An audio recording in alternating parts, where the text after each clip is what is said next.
Abraham, how do I increase focus and attention span? Focus is the name of the game, isn't it? We want to draw your attention to the focus of feeling, however. Esther's been spending some time in the last few days with a new camera that some dear people just showed up at her house with, put it together right before her eyes. It's a nice camera with some really good lenses, and it stands on a tripod, and the tripod stands on some rollers, and Esther has a big space with big windows that she can roll around and point that camera at things. And what she's noticing about focus, this is the part that we most want you to hear. She cannot see the whole world through that camera. The lenses are not that good. She didn't even get a very good shot of the moon the other night. The lens is not that good. But what she discovered is that as she stands in her now, there is a steady stream of things that catch her attention that she wants to focus on.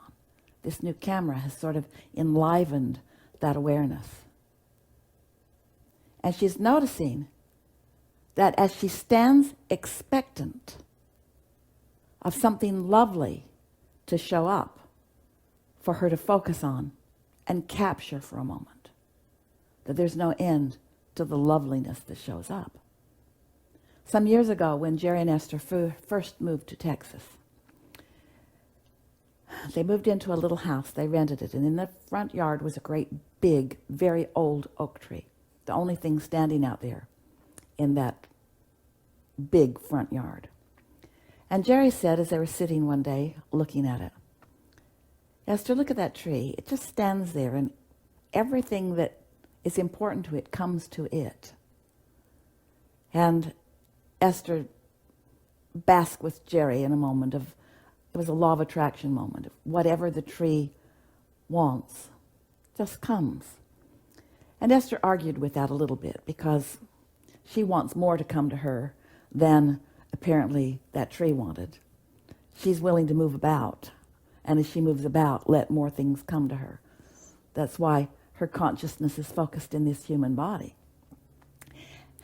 and not in that tree. So as Esther is focusing, standing in her living room, she noticed that an endless stream of lovely things just showed up. And so she took a picture of a particular high surf on the ocean, and she caught a glimpse of a big crane that swooped up from the valley below and onto her roof, but she wasn't fast enough. And then she saw a flock of birds, hundreds of birds, circling around in the sky, and she watched them and focused her lens upon them and did her best to track them. She's new at this. And they would go in and out of her frame and in and out of her frame. But she took such delight in how they moved and how her eyes could follow them and how she didn't need to capture a picture of them. But something about wanting to capture a picture of them made her look for them.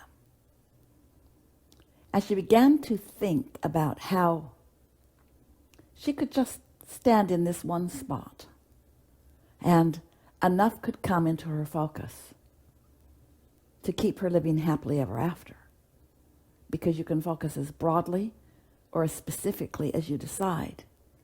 And wherever you are standing and into whatever atmosphere you are looking, its ability to expand, to surprise and delight you, is unlimited. And then an awareness came to Esther. It is that no matter where I am I have the ability to focus in a way that is pleasing to me.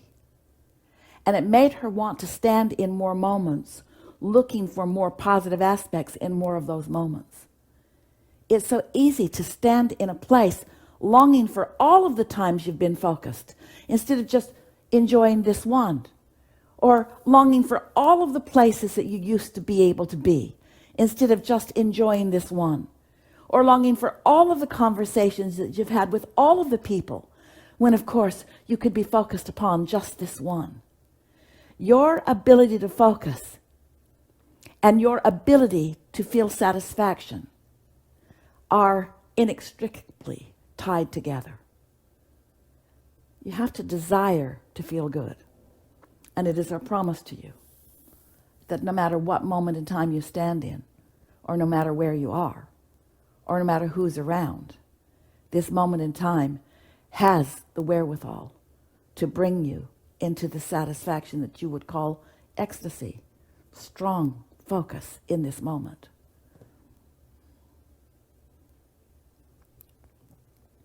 Focus and law of attraction are best friends. Focus and emotions are best friends. These are cooperative components that you now have knowledge about. Yearning has nothing to do with in the now focus.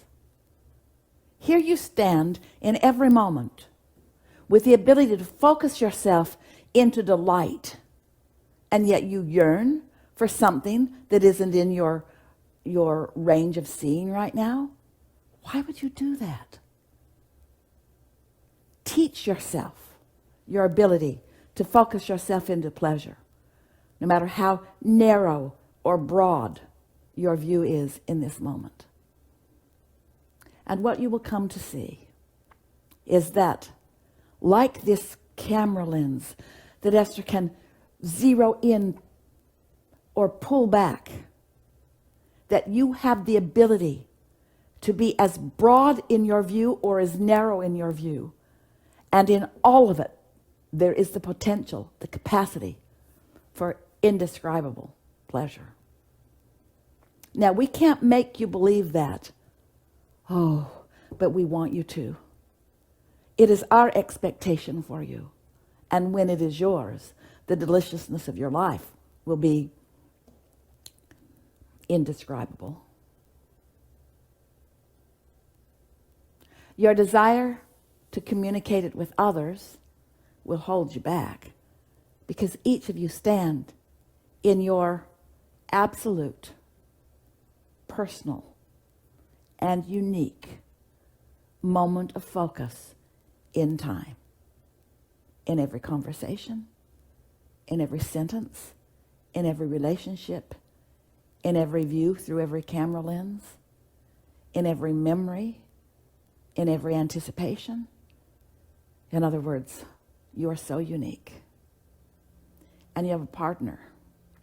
You have an inner being who is your partner, who knows your heart, your truest desire, your strongest intentions, who has attracted, by virtue of non-resistant focus, the ingredients of endless satisfying moments for you.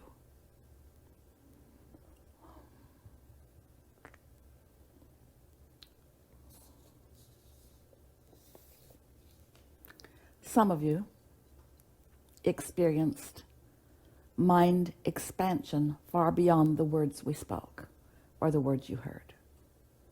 Some of you received the pure vibrational essence of what we offered just now. Some of you were up to speed with that.